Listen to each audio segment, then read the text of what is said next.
Hey, what's up, people? This is JJ, your hip hop aficionado, your hip hop connoisseur, and you're listening to Black Culture Radio.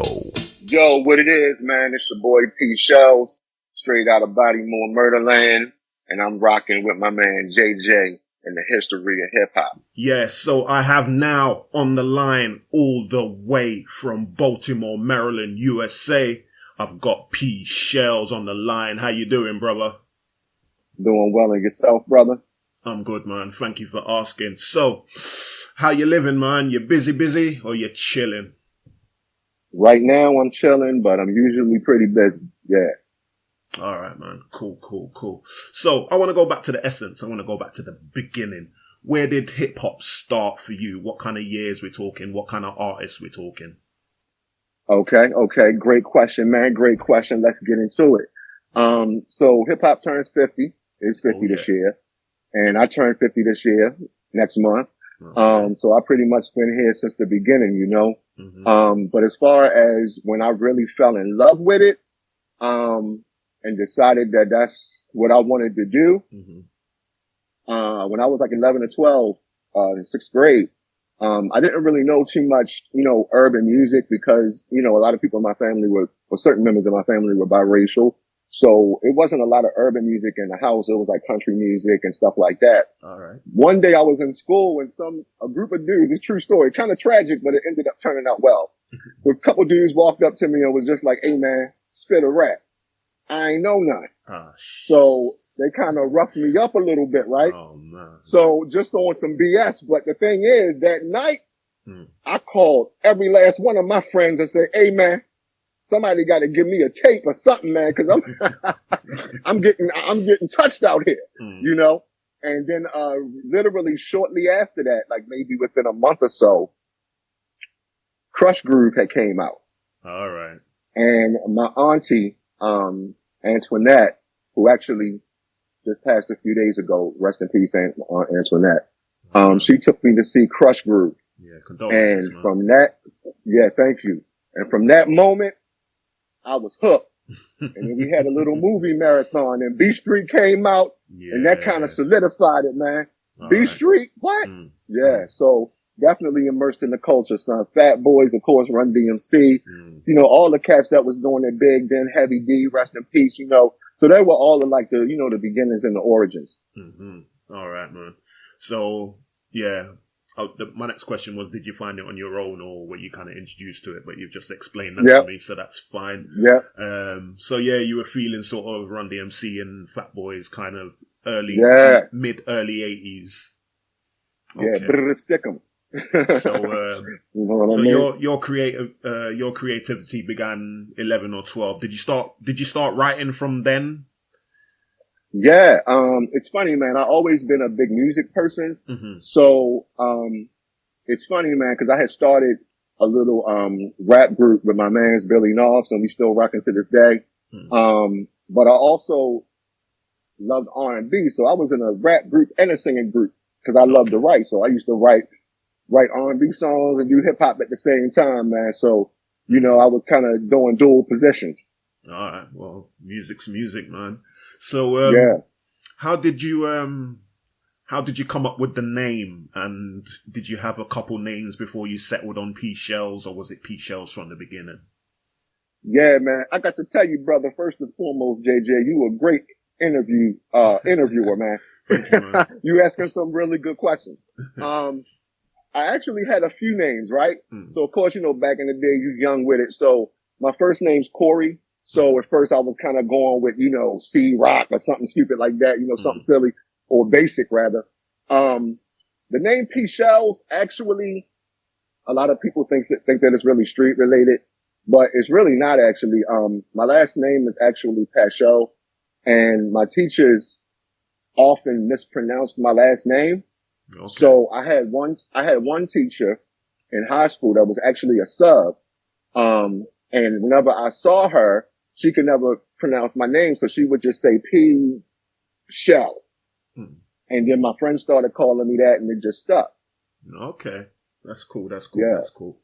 So, let's get onto your music now. So a little while ago, a month or two ago, you brought out an album. The album is called Black Man. I think anyone hearing the name of the album will form an idea in their minds as to the tone and the subject matter of the album. But since I'm sitting here with the man himself, can you tell the listeners, as the artist, what your vision was from the album and what you wanted it to represent? Sure, no doubt. Of course, I agree with you. With a title like that, I mean, that's a pretty strong title. So I think most people would probably already start guessing as to, what they think, is encompassed in that album. But for me, definitely along the lines of what people are thinking. But I think for me, when I was, coming up with all of the tracks for the album, my goal was to tell some real stories. I'm talking about real life, not just, no fantasy, we got gold chains and platinum and all of that, because for a lot of people, it ain't that. You know what I mean? So I represent the grinders. I represent the working class, hard working brothers that been, working 2 jobs for 20 years kind of thing. Yeah. So, for me, that's what the concept of that album really represented. I didn't want to really get too much into, the political side of that, because, we're all kind of aware of those things, and it's kind of, filtered in there, bits and pieces. But generally, it's just about the struggle and the plight, man. And that's really, what it was about. I just really wanted to, bring that story to light, my story. And the funny thing is, I didn't actually name the album. I had all of the tracks for the album, but the title track, Black Man, featuring, my man's Eshore Rig, also from Maryland, that was the last song that I actually did. Okay. And when I did the song and I saw how it came out, and it kind of really summarized the whole vibe of the whole album, really nicely. So I was like, you know what? That's it. And when people see that title, it's going to make them want to stop. Okay. All right. Cool. So what's the reception been like? Because I know you're mostly on Instagram, mostly there. Yeah. And I see a lot of videos from you on there and follow a lot of it. What's the reception been like since the release? It's actually been pretty good. Of course, I would like them numbers to run up a whole lot more. You know what I mean? Once we getting this word out, you know what I'm saying? But it's been a really positive response. One of the first good things that happened was, some folks reached out to me, and, you know what I mean? I had a billboard up, you know what I'm saying, up here for a while, which was really cool when they, you know what I mean? And they gave it to me for free 99. You feel me? So, right. You know what I mean? That worked out, but the reception's been great, man. It's been a really great resurgence, because although I've been doing music, for a long time, I had a little dip, you know what I'm saying? A hiatus, if you will, of sorts, where I wasn't doing a whole lot, still was trying to, figure out whether or not I still wanted to push out at this output. Yeah. But with some of the folks that I've been meeting, like my man Riggs, of course, we connected with my man Billy Knobs, and just meeting other dudes from, the city. You know what I'm saying? My man's Ill Conscious, that's from here. You know what I'm saying? I chop it up with him every now and again. So, it just kind of gave me new energy. And with that new energy, new projects, man. That's good, man. That's good. Yeah. Speaking about Eshore Ridge, friend of the show, I've spoken to him before. Hopefully speak to him again soon in the future. Is he a guy that you knew before? How did you guys connect? We actually connected on Instagram. Okay. We actually connected on Instagram. I didn't know the brother. I was just scrolling one day, and I had seen, a little freestyle that he had did. You know what I mean? He had done. So, I basically just commented and was like, "Yo, I was feeling that." And then, I guess subsequently he went to my page and saw what I was doing, and said he was feeling, what I was doing. So at that particular time, I actually was a little more than halfway done the album. But I still had the beats, had the beats already queued up. Yeah. So I hit him up and was like, hey man, you down for a feature? Let's get it in. So I already actually had my first verse, for the Black Man song. So I sent him the first verse, just like little joint I had recorded up real quick just so he could hear the concept of it. Yeah. And the minute that he heard it and he heard that hook, he was like, man, I'm on that. That's a real powerful song and he wanted to be a part of it. So shout out to my man E-Shore for that. Yeah, I love that. I do love that song, man. Like I said, when you first released it, because obviously I didn't know about you until I heard E-Shore Ridge. I got into E-Shore Ridge's stuff. And then when that collab happened, I was like, yeah, I like this song. And then obviously that's how I got to know you and got in touch with you. Appreciate it. So yeah, I when that song first released, I actually played it on my show. So, that's what's up. Yeah, I like that song a lot. So, so this is your third album, yeah?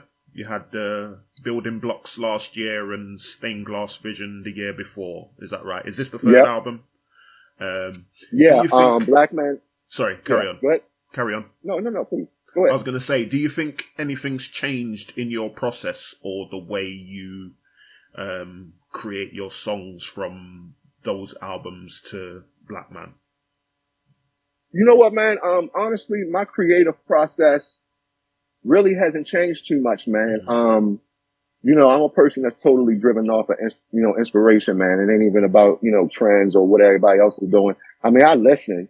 You know what I'm saying? Of course, you know what I'm saying? Stay tapped in. But my creative process hasn't changed too much, man. And I'm a real, I listen to the inspiration. So when I get a feeling and it's saying, hey man, do this, that's what I'm going to do. And I'm pretty quick about it too, man. And I produce all of my own stuff too, man. So it's like, I'm all in. Okay. So, I touched on this when I spoke to E-Shore Ridge. But what's your experience of hip hop in Baltimore and in Maryland outside of that? Do you see the scene is improving in Maryland, or are you having to look further afield for opportunities and fans and stuff like that? Yeah, to be completely honest with you, the scene in B-More, affectionately is called B-More for short. The scene here is bustling, but it depends on what vibe you want. So really when it comes to like, more the classic or the boom bap or what some would say old school type vibe, there are dudes that do that, but it's a lot more fanfare for, more of, the millennial rappers and, the new wave that's going on. There's a young lady from here, Reek and the Menace that's putting up big numbers. Here in B-More. It's a bunch of, a bunch of people that's doing stuff here. I'm not even gonna hold you. I mean, it's definitely a bunch of artists here. But for my format, usually I kind of have to go outside of B-More to connect to people or to get fans, because it definitely is a real strong trap vibe here, if you will. As far as that, that good old boom bap, sometimes you got to kind of travel for that. But I will say that the good thing about it is that's kind of on the con side. Now on the pro side, the good thing about being one of the minority guys that's still doing this vibe, whenever I perform, it's appreciated. Because, you know what I mean? Sometimes, and I mean, I'm not, pooping on nobody's craft because it's all good craft. You know what I mean? Every vibe, we had our, we had our music, our parents had theirs. So, the younger folks, they got theirs. And some of it I mess with, especially if I'm trying to, turn up or whatever. Or if I just want to, rock out while when I'm with wifey or whatever. But, for what I do, when I perform, case in point, when I perform Black Man, I actually started performing Black Man, the song, before I even recorded it. Okay. Because I decided, getting back to your original question about creative process, I think that's the only thing that probably changed is that I decided when I did the Black Man album that I wanted to kind of treat it like a comedian. So, comedians before they come out with the big old special, they tour the country or they tour the world and they work on their jokes. They test them out like, hey, is the crowd feeling this joke? Are they feeling that joke? Yeah. So that's kind of the approach that I did with this. You know what I mean? I wanted to kind of tap the veins of the fans and see whether or not this real hip hop really still move them. You know what I'm saying? So, it's a few spots in town that I performed at, before the song was even released. And that kind of built up a little bit of buzz for it. So when I actually performed that, that song, people was coming up, people always come up to me afterwards like, man, I was really feeling that song, man. Women will come up to you, man. I appreciate you. I understood what you were saying. You know what I mean? And all of that. So, you know what I mean? That's definitely something that I did differently with this, particular release. Tested some things out. And even, my man Sadat X from the legendary Brad Nubian, I did a show down in Raleigh, right before the song was released. And, he was actually the host of that show. So, you know what I mean? After, we flipped it up and all of that, he told me he was really feeling the Black Man song. And surprisingly, he was actually feeling my Jelly song. My Jelly song was pretty big too. But that's a little more, you know what I mean, on the turn up tip. But he was really feeling it, so I was kind of surprised. So shout out to Sadat. Yeah. Definitely shout out to Sadat X, man. So because I was saying on the album, like I was saying before, like people will see the name of the album and they'll think it's about certain things, but obviously when they listen, they'll see that you got different flavors on there, because obviously you got that track Bubble, which is on a totally different vibe, you know what I mean? Yeah, I was listening to that one and I was like, okay, we're not getting political on this one. No, not at all. Yeah, not at all. So different flavors on the album. I think people will be surprised when they go on there and see that, you know what I mean? Because life isn't one dimensional. It isn't all about, obviously, you know what I mean? I always say this when I'm speaking to Americans, but you know what I mean? Like Black Americans and Black British people, we're a lot closer than either of us think we are. Do you know what I mean? We both go through the same stuff. You know what I mean? So Black is black. Exactly. And sometimes it's hard not to focus on that all the time. Do you know what I mean? Like, especially if you're creative. Do you know what I mean? So it's good when you listen to an album that there is something like that on there, but there's also the lighter side, and there's also the funny side, and there's also the sexy side, and there's, do you know what I mean? It's nice to have different flavors. Do you know what I mean? So, I'm glad you mentioned that Bubble joint. Yeah, I like that Bubble joint. I'm glad joint, you mentioned that Bubble joint. And the last one on there, the one after Black Man, I can't remember what it's called off the top of my head. The Man That I Am, maybe? Oh, I like The Man That I Am as well. No, it's because Black Man's the second last song on the album, and then there's a song after that I'm feeling as well, but I can't remember the name. Excuse me for that. It's all good, man. I probably got to look at the track list, man. I've been looking at a lot of songs. But yeah, do you think there's anything else that can be done to improve the scene in your state from a boom bap point of view? I mean, like you say, there's a couple guys doing it in your state. So do you think it's going more collabs or doing shows together? Do you know what I mean? In different places, or what do you think can be done? Yeah, I would definitely say both of those things. Definitely, more collaborations, and definitely shows, because that's really when you really get to connect to the people, when you do the shows. So, definitely more shows with, like-minded artists, because that's going to bring the strength in numbers, and it's going to really show that this boom bap hip hop thing is still very much alive and well. You know what I mean? And, shout out to J. Cole and, you know what I mean? Guys like that that's still carrying in the torch and, things of that nature. But as far as not just Baltimore, but I think the U.S., I think some other countries, such as the UK or what have you, or maybe even France, I think are more receptive in this time to that boom bap vibe and still kind of celebrate it. Here in the United States, it's kind of like, I think it's definitely more of the flavor of the month. So it's kind of like, you know what I mean? That turnt music or that lit music right now. I mean, that's what's selling the records. Yeah. So, you know what I mean? That's what everybody's mostly pushing. But shout out to Griselda and dudes like, you know what I'm saying? Yeah. Benny and Conway and Graf and all of these dudes that's, you know, keeping that vibe alive. You know what I'm saying? Because I think what needs to change, just to narrow it down, I think that, there needs to be more stages for both. Yeah.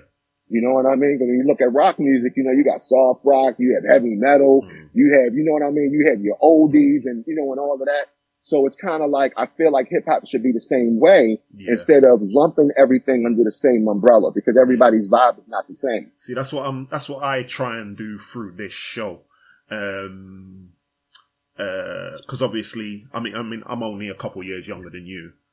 So when I got into hip hop, it was, you know, like my older cousins were into like Houdini and, you know, DMC and Tila Rock and all that kind of stuff. I came in around the, Rakim, Kane, KRS era. That's my era. Do you know what I mean? That's when I came in. That's what's up. Public Enemy and all that. Do you know what I mean? So, you know, in terms of the young guys, I am an old head. You know what I mean? And I don't, like, they see that term as a detriment, but I like the term, man. I am an old head, and I'm proudly so. Do you know what I mean? But like you said, like, what I do on my show, I do up to date. So, like, what I've done is I've done a show for every month of this year and everything that's come out. So, you know, that's the reason I played Black Man when that came out that month. I put that on that show. And I played Eshore Ridge as well. I played a couple of Eshore Ridge songs on the months coming down. I got my September show coming up in a couple of weeks. Do you know what I mean? Just trying to show the old heads, as it were, that there's still good boom bap coming out now from people that they might not heard of. Because I used to get really angry in like Facebook groups and stuff with people saying it died in the 90s and that kind of stuff. And to me, that's disrespectful. And it's disrespectful twice. Because it's disrespectful to the new cats that are doing it. They never listen to RJ Payne. They never listen to Ransom, 38 Spesh, Griselda, like you said, Graf, like you said. All these people that they missed. And even going back a little further, they haven't listened to most of Dilla, Ninth Wonder, Madlib. Do you know what I mean? Sky Zoo. They've never listened to any of these people. If you stop listening to hip hop in like 2000, 2001, 2002, you haven't heard any of that stuff. You heard no Little Brother, nothing. Do you know what I mean? So that's what I'm saying. I'm so glad you mentioned Little Brother. So, you know what? I'm so glad you mentioned Little Brother. Yeah. So that's what I like to do. I like to play stuff that's, you know, more current as well, to show that the 90s wasn't the only era for great boom bap hip hop music. Do you know what I mean? So getting back to you, and your catalogue, what have you got coming up? I know you got the single Jellies out now. What's coming up for P-Shellz? Okay, got a number of things coming up. Actually, I have a track called Break Bread that's actually, dropping on the 13th. So end of this week. Break Bread. The video's actually already out though. I put the video out to kind of lead up to the single. So, I got the single Break Bread dropping the 13th. I actually have another project, called Old School Lives Matter. And that joint is dropping, 10/20. So a week later, right after the Break Bread single comes out, and that's a standalone single. Then the project Old School Lives Matter comes out, 10/20. And that's going to be nice. That's kind of a little different vibe too, because it's definitely boom bap, but it's definitely, vibes in there that'll even give you a little more of that old school vibe. You know what I'm saying? When brothers were telling stories and you had kind of little smooth tracks and you know what I mean? So it definitely, got that vibe going on. That's dropping 10/20. I got the single, The Facts.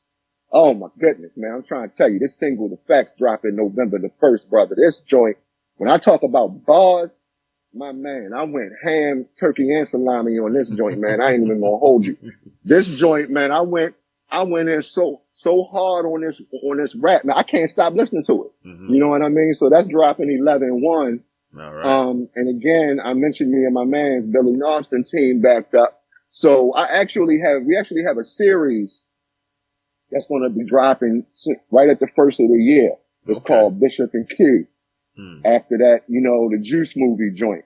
It's called Bishop and Q. So it's going to be a 3-album series that's going to be dropping starting the very beginning of 2024. We're already working on it now. So that project right there is going to be real. It's going to be real special, man. Cause of the title, man, I can't let the fans down. Yeah, man. That's what I was saying. Like I say, you know what I mean? You've had an album every year for the last 3 years. One coming at the beginning of 2024. That's prolific, man. You got to keep that up. Do you know what I mean? Just flood them with content so they know what's up. Yeah. Make sure you check my TikTok too, man. Yeah, you know what I'm saying? Check my TikTok, man, because I'm definitely on TikTok. I actually, not gonna hold you, I wasn't really using it that much before because, I'm about to turn 50. Yeah. But, you know what I mean? I know a lot of the younger dudes was on there, but my wife actually was like, "Hey, you need to mess with this TikTok." Yeah. And she wasn't lying because ever since I started messing with it, which has only been like maybe a month or two, a month and a half, 2 months, I've been getting a lot of love on TikTok. I'm actually getting more love on TikTok than I'm getting on Instagram. Yeah. You know what I mean? So I definitely think that's the wave. But yeah, for sure. I got a lot coming. I'm the same. Just give them snippets. I think they appreciate that. You know what I mean? No doubt. So, no doubt. But yeah, thank you for your time, man. Thank you for filling us in on what's going on with P-Shellz. Of course. Hope to speak to you soon. I'll definitely look out for them on the 1st of November and the beginning of 2024 and see what's up. Oh, no doubt, man. As soon as they drop, man, I'm going to send them to you. Oh, yeah. Do that, man. I'm going to shuffle through them and put them on the show straight away. Definitely, man. So, yeah, and I would tell you, too, man. If you know anybody out there in the UK, they doing shows, they need some bookings to holler at a brother. Man, if I find anybody, listen, I'll hook you up, man. Don't worry about that. I was saying this to, who was I saying this to? Yeah, I had an interview a couple of weeks ago with the hip hop analyst on YouTube. I interviewed him and I was saying to him that more artists need to come over here because, like I was saying to him, I understand that the US is big enough for someone to just circle the US and make their change. But we're over here feeding. Sometimes it's too big. Yeah, not too many people come over here. And when they come over here, it's usually just like one night in London and then they're gone. Do you know what I mean? Like, people's fiending in the UK for boom, like you said. Do you know what I mean? Like, we feel it over here, man. We feel it. We feel that boom bap in our heart, and we don't get enough artists coming over here. Or if they do, they're not here for long enough. They just play London and then go home. Or go to Europe or whatever, which I understand. You do what's right for you. You do what's in your budget. You do what's in your time frame.